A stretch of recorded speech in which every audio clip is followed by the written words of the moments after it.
discuss what is cells, okay? So, I know every one of you are familiar with the cell. Okay, again, cell, ano nga ulit ang cell? We know that the cell is the basic unit of life. Meaning to say, if it's the basic unit of life, all organisms are made up of cells. Okay, so as humans, we are made up of cells. The plants, they are made up of cells. Animals, even fungi, and bacteria, they are made up of cells. So, again, sabi natin, plants do have cells. So, ang tawag natin doon, plant cells. So, plant cells, they are eukaryotic cells.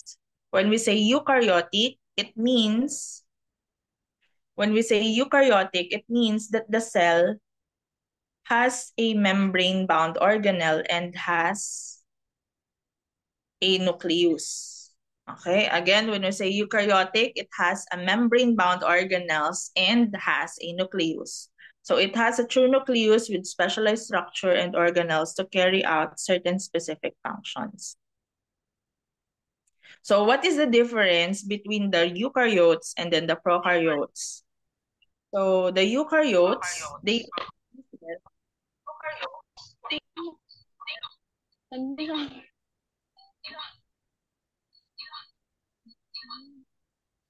merong naka-open ng mic pagkatabi.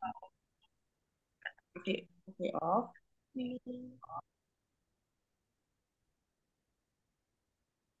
Okay. So, what is the difference between the eukaryote and prokaryotes?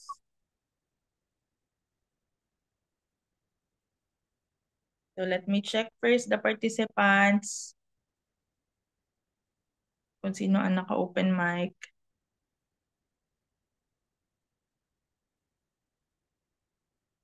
Sorry. Okay. Judeline, paki-off ang iyong microphone.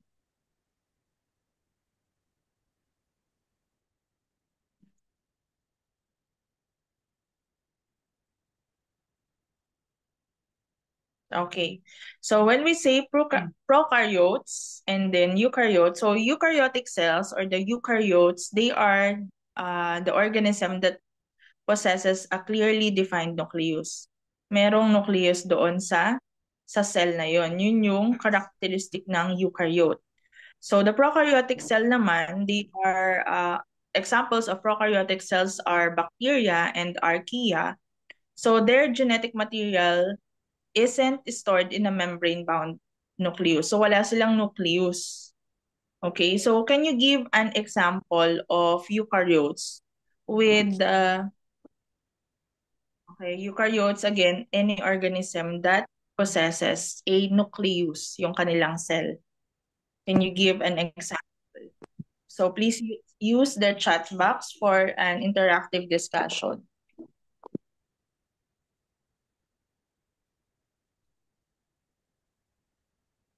Okay, so let me rephrase the question. So for example, animal cell. Is it a eukaryote or a prokaryote? Type 1 if you think it's a eukaryote, and then type 2 if you think it's a prokaryotic cell. The given example is the animal cell.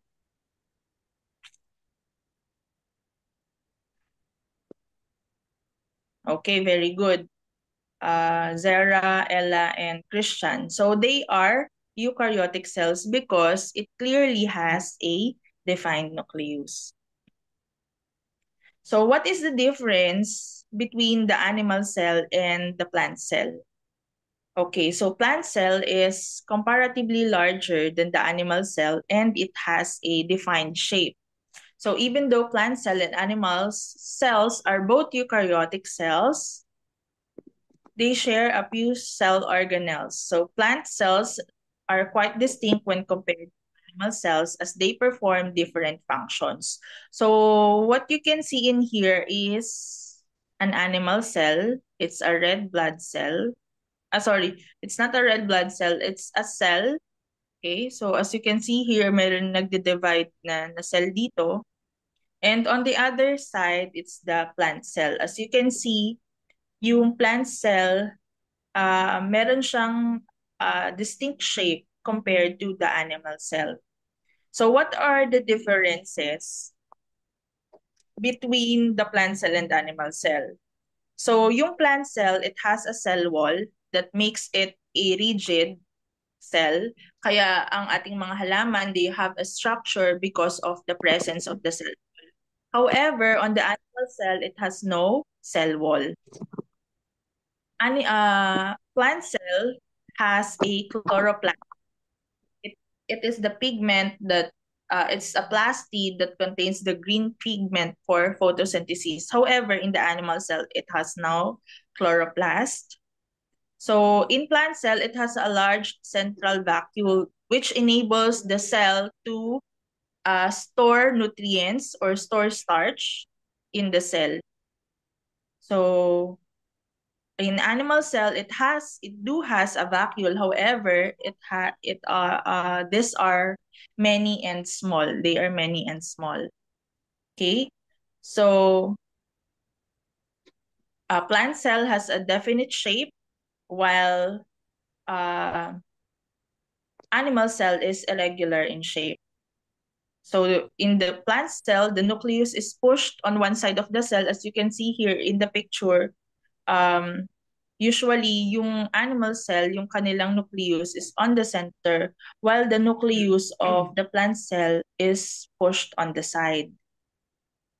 So those are some of the differences. And then, they both contain the nucleus, they both contain mitochondria, they both have cell membranes, cytoplasm, Golgi apparatus, ER or the endoplasmic reticulum, and ribosomes. So let's further discuss or tackle the cell structure unique to plants. Okay. So first is the large central vacuole. The primary role of this vacuole is to maintain the pressure against the inside of the cell wall. Okay. Another is the cell wall. So it's a outside cell membrane. So it is the rigid part of the cell, the plant cells. Okay.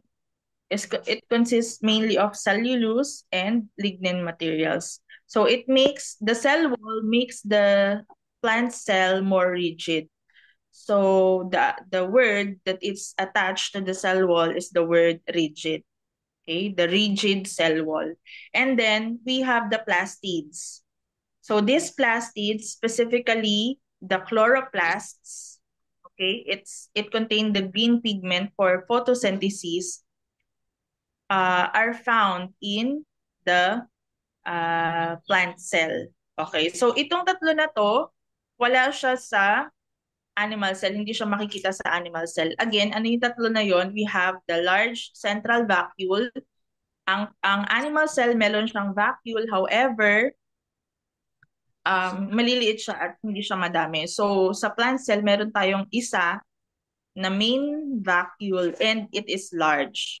And then the cell wall, which makes the plant cell contain structure. Okay? And then last is the plastid, specifically the chloroplast and the chromoplasts.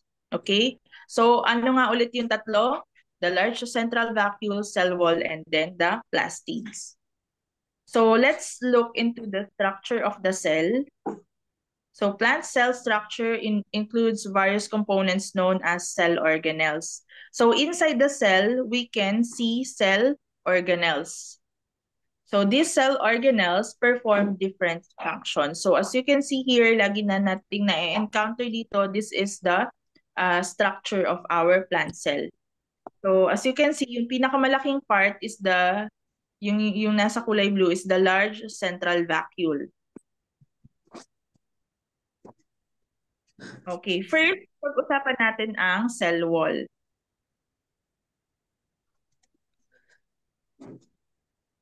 Okay, cell wall is a reactive layer which is composed of polysaccharides, cellulose, pectin, and hemicellulose. So, when we are talking about cell wall, I want you to remember the word rigid. Okay? It is what makes the plant cell to have a structure, the cell wall. Ito yun siya. Yan, yung kulay ay yung tawag dito, yung darker, yung outside darker part of the cell. Okay, so the primary function of this is for protection and to provide structural support to the cell. Okay, kaya ang ating mga plants, even though they do not have bones like animals and humans are able to stand, o yung ating tawag dito, yung ating mga punong kahoy, yung ating mga halaman, kahit na wala silang backbone, kahit na wala silang bone, they are able to stand of the presence of the cell wall in the cells. Okay? Next is the cell membrane. So kung outer layer si cell wall, katabi niya si cell membrane. So both the animal cell and plant cell, they do have the cell membranes. Okay? So ano naman ang function ni cell membrane? Si cell membrane is a semi-permeable membrane. Meaning to say, pag sinabing semi-permeable, semi lang siya, meaning to say hindi siya fully permeable. Kasi pag sinabing permeable, substances can pass through inside the cell. Okay? Kung semi lang siya, merong mga substances na hindi nakaka-pass through doon sa cell membrane. So, if we talk about the cell membrane, I want you to remember that the cell membrane is regarded as the gatekeeper of the cell. Kasi para siyang guard na nagbabantay sa cell. Okay? Kung sino yung kanyang papapasukin, di ba? It's sa school, no ID, no entry ang policy ng ating mga guard. So sa cell, meron ding nagbabantay or meron ding gatekeeper. Ano yung pumapasok sa loob ng cell? Anong mga substances? Ayun, sabi dito, it plays an important role in regulating the entry and exit of specific substances within the cell. Okay? Another part of the cell is the nucleus. Okay, so nucleus, it's a membrane-bound structure na characteristic ng prokaryote. Ayan, sabi, that is present only on prokaryotic cells. So the vital function of the nucleus is to store DNA or hereditary information. So, sinasabi naman, nire-regard naman si nucleus as the boss of the cell because it contains the genetic information or the hereditary materials, okay? That is required for cell division, metabolism, and growth. So, may mga parts yan, si nucleus. So, yung nucleolus, ito yung pinaka-center ng nucleus. And then yung nucleopore naman, sila yung mga butas doon sa paligid ng pinaka-outer membrane ng nucleus. So this is the nucleolus. Ayan, this violet, itong kulay violet na yan, yan yung buong nucleus. So at the center is the nucleolus. Sa nucleoplasm, nandito nakasuspend yung mga chromatin material or yung mga hereditary material. And then ito yung nucleopore, yan, perforated outside the nuclear envelope. Okay, so after that, another organelle, okay, inside the plant body is the plastids. Another membrane-bound organelle that is a characteristic of a eukaryotic cell. So they are necessary for the storage of starch to carry out processes and to carry out processes of photosynthesis. So meron tayong tatlong uri ng plastids. Iyon ay leucoplasts, chloroplasts, and then chromoplasts. So yung leucoplast, usually ito yung tissue, ito yung mga cells doon sa mga halaman na ginagamit for storage. Like halimbawa, storage of protein, lipid, and starch. For example, yung roots ng sweet potato, okay? Yung tissue doon or yung cells doon ay they are non-photosynthetic kasi 'di ba usually they are in color white. O, imagine niyo yung laman ng kamoteng bagging. Okay na. And then ayun. So, yung roots nila, yung mga cells doon, usually they are storage of starch. So, ang plastids na present doon ay yung mga leucoplasts. And then naman, yung chloroplast, alam natin na yung chloroplast ay it contains the chlorophyll. Okay? It contains the chlorophyll, which is the pigment that is important for photosynthesis. Okay, the chloroplast. So yung chloroplast na yan, if it will be further discussed, meron siyang para siyang disc, disc yung kanyang structure, and then meron siyang stroma inside, and then thylakoids. So dito sa loob ng chloroplast, dito nagaganap yung photosynthesis, yung process ng paggawa ng pagkain ng mga halaman. Kaya they are very important. Another is the chromoplast, which is a colored plastid. So, yung mga colorful parts ng halaman, okay, they contain chromoplast because they give the red, yellow, and orange color pigments to flowers or to ripe fruits. So this is the example of the three plastids. Again, sabi natin, leucoplast, it's not it's not a photosynthetic plastid. However, it's a plastid that is used to store starch. The chromoplast, from the word chromo, it gives color to the fruits and vegetables and also flower. And then the chloroplast is important to for the process of photosynthesis. Okay, so now let's move on to the vacuole. So vacuole is 30% of the cell's volume. So kung makikita ninyo dito sa picture provided na ang laking portion ni vacuole. Ito siya, itong kulay blue na yan.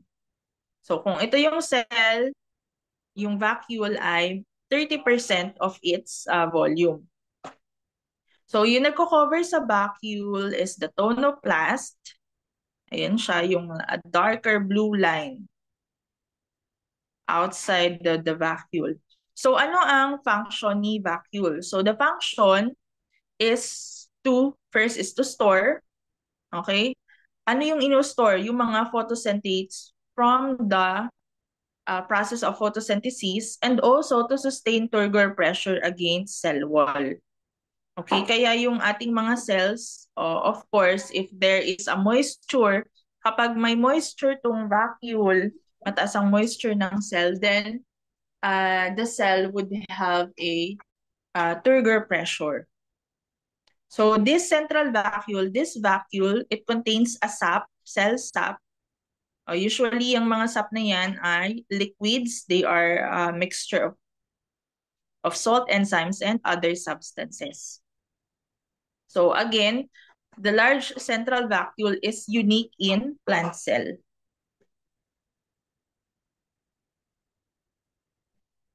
Next, we have the Golgi apparatus. So they are found in eukaryotic cells that are involved in distributing synthesized macromolecules to the various parts of the cell. So ito yung itsura niya, no?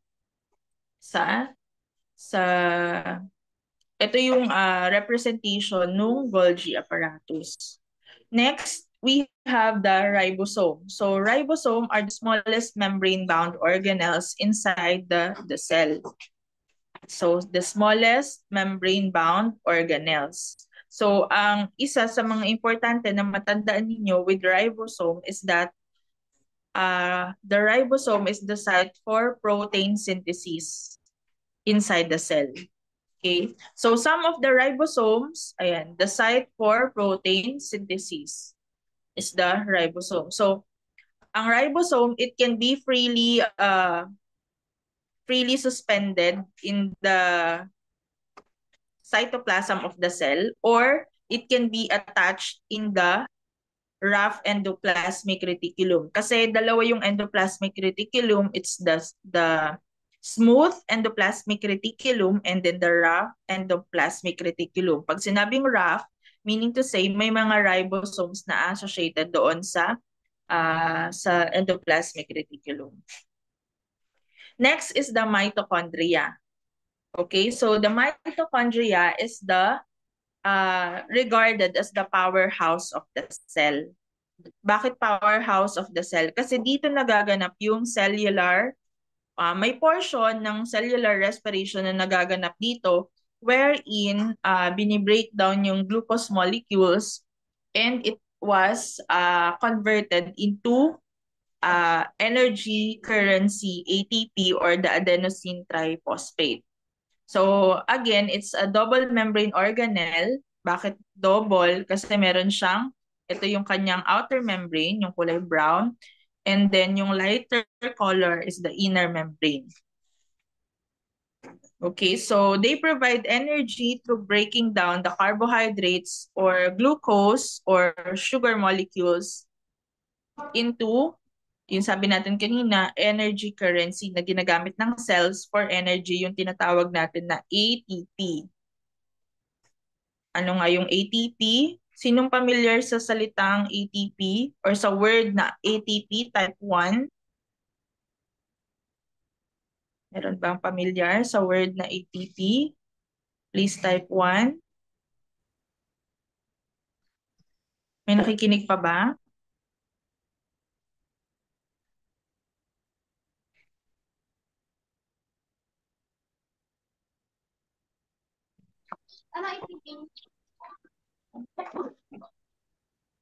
Meron bang familiar sa ATP? Please type 1 kung meron.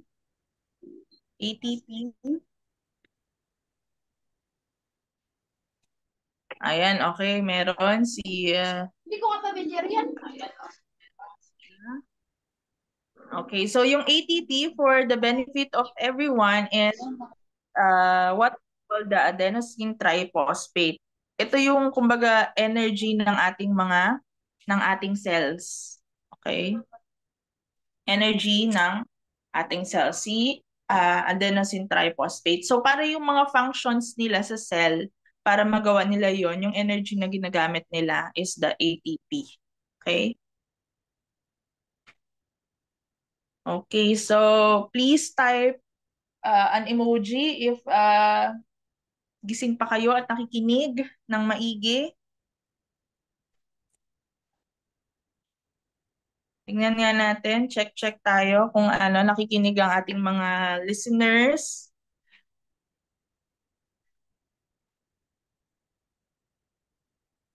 Okay, so yung iba inaantok, may inaantok. Sige, si Warren, may heart. May inaantok si Ella. Sige, tanungin natin Sige, mamaya magtatawag ako. Okay.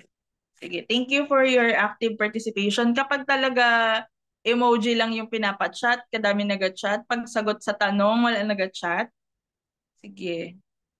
Okay, so now let's move on with with the lysosome.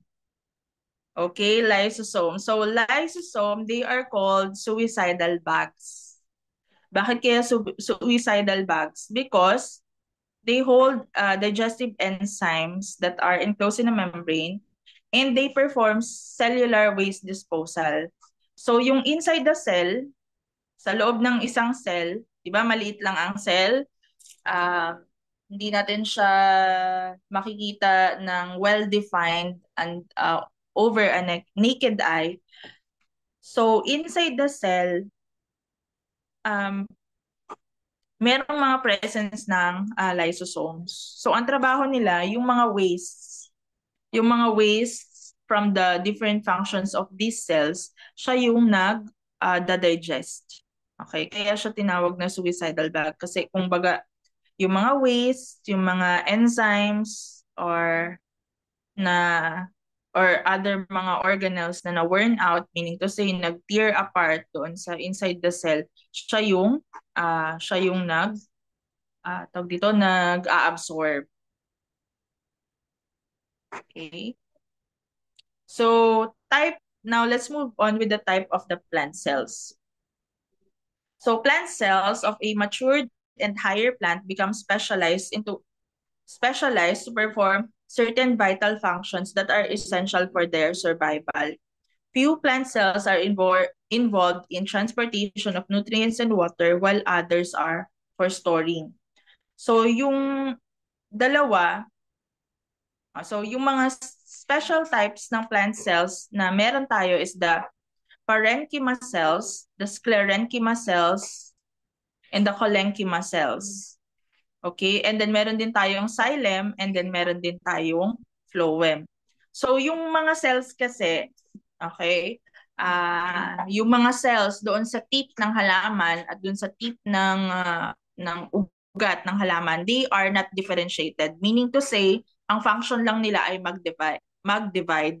So kung magmamature yung mga cells na yan, nagkakaroon sila ng function, ng certain function. It's either maging parenchyma cells sila, maging sclerenchyma cells, collenchyma cells, xylem, or maging part sila ng phloem, or maging part sila ng ground tissue, or maging part sila ng flower, or maging part sila ng leaves. So, yon. So, the parenchyma cells, parenchyma, plays a significant role in all plants. So, they are living cells of plants which are involved in the production of leaves. So, yung parenchyma cells, they are involved doon sa pag-produce ng mga dahon. They are also involved in the exchange of gases, saan? Pwedeng sa the stomata are made up of the parenchyma cells, the production of food, ayan, yung storage sa mga cells like yung nabanggit nga natin sa sa kamote. Okay? Storage of organic products and other cell metabolism. So this type of cell, the parenchyma cells, are typically more flexible. Okay? So karaniwan, most of the cells inside the plant body is composed of parenchyma cells. So this is an example of a parenchyma cells. Ayan, ito yung mga cells niya. And then, if ikakat natin yung leaf, for example, ito dahon siya. If ikakat natin siya lengthwise, so ito yung pinaka-outer layer, yung dermal tissue, and then ito yung itsura ng mga parenchyma cells inside this. But if the leaf will be cut crosswise naman, okay, so ito naman yung magiging top view ng mga cells, okay, inside the leaf. Ganyan yung magiging itsura niya. So, ayan yung ating parenchyma cells. Ito yung structure ng collenchyma, arenchyma, prosenchyma, the mesophyll parenchyma, xylem, and epidermal parenchyma. So, meron tayong simple parenchyma. So, this is an example of a simple tissue composed of only parenchyma cells. So, ito yung itsura ng parenchyma cells. And then, sa xylem naman, so si xylem, ito kasi yung part ng halaman na kung saan tawag dito, siya yung responsible for the uptake of water. So, meron din siyang parenchyma cells. Okay? Si xylem. Meron siyang, kasi ang xylem, meron siyang apat na parts, no? The trachea, the vessel membranes, parenchyma cells, and other fibers. So, part and parcel of the xylem are parenchyma cells. Next, we have the collenchyma cells, collenchyma. So, the collenchyma are hard and rigid cells. So, unlike sa parenchyma, so yung collenchyma, they are hard and rigid cells. So an example of this is the vascular tissue inside the ano to, the celery. Okay? So itong mga yung may color na yan, so pina-absorb nila yan ng red dye to see the structure of the parenchyma in the celery cells. So itong part na to, mainly they are composed of parenchyma cells. And then ito, dito sa mga part na yan, dyan sa, tawag dito, sa stalk ng celery, they are composed of the parenchyma cells. And then we also have the sclerenchyma. So the sclerenchyma, so if seen under the microscope, ang itsura ng cells niya ay ganito. If crosswise siya kinat, no? Para siyang may tinik-tinik. So last time na nag-view kami ng cells under the microscope, meron ang cell ng talong ng ganito, sclerenchyma. Kasi these cells compared to the collenchyma and then the parenchyma, they are more rigid. Okay, mas matitigas sila, no? They because of the presence of a hardening agent. So meron silang uh, sclerenchyma cells. Siguro mainly of the reason why merong presence ng ganitong cells doon sa eggplant is that um 'di ba ang eggplant nagiging woody yung kanyang stem. So yung nakita doon sa under the microscope yung madaming sclerenchyma cells doon sa katawan ng eggplant. So ito din ang example doon sa mga pit ng mga nuts, okay? They are composed of the sclerenchyma tissue. Ayan. So yung parenchyma, ang examples niya makikita sa mga leaves and then dun sa mga storage area ng ating mga root crops. Sa collenchyma naman, ito siya makikita sa mga uh, thicker part or sa mga uh, other rigid part ng ating mga halaman. And then yung mga sclerenchyma makikita sa mga seed, sa mga woody parts ng halaman.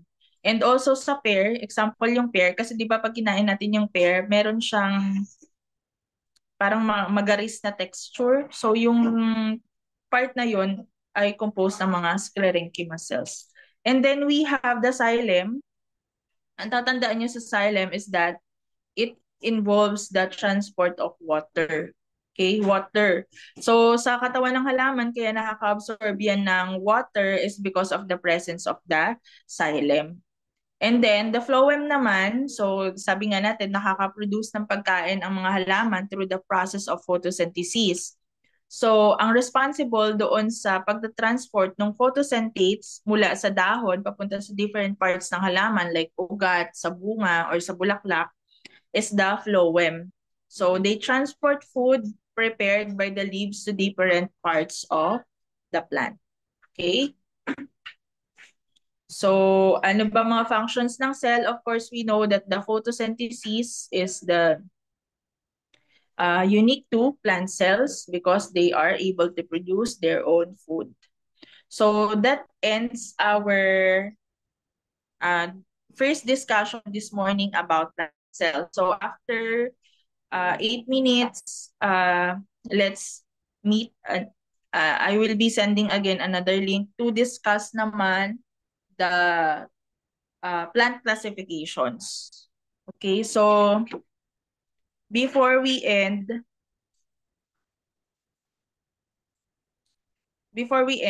mag-screenshot lang ako ng tawag dito. Mag-screenshot ako ng attendance nyo.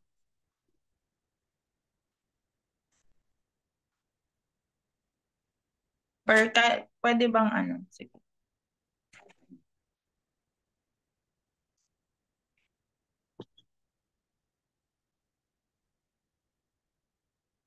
Pwede bang may mag-screenshot ng first sige ako na lang.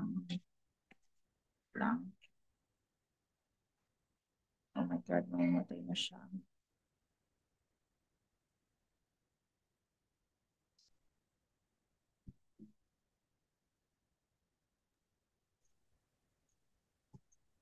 Next slide tayo.